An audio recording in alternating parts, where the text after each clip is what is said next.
شفتوا ايش حصل اليوم يا رجال؟ شفتوا ايش حصل اليوم؟ قبيلة في شبوة، قبيلة صاروا سلموا شخص لقبيلة ثانية، قالوا انه قتل واحد، وبيقول لهم يا جماعة شو تحبسوا؟ شو تقتلوا؟ شو تعفوا انتوا اخبر ولدكم وهذا ولدكم، الله اعلم، انا ما بقولش انه قتل ولا، بيقول انه قتل واحد. المهم ما فيش واحد عاقل بينكم؟ هذا الرجال وهذا الجناب كل واحد فوق البندق ما فيش واحد بينكم رجال يقول نسلمه للدولة؟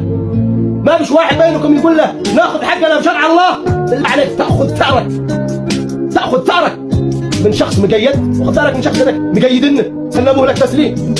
لو عندكم نخوه وقبيله ما تقولوا ونعم بالرجال، هذا اصالتكم وشهامتكم ونعم بقبيلتكم، ولكن احنا بناخذه وبنسلمه للدوله، ولا تقولوا لهم سلموه للدوله واحنا بناخذ حقنا بشرع الله. مش سلموه لكم، خليتوهم لما مشوا وربطوه في رجيله وقاموا يرصرصوه.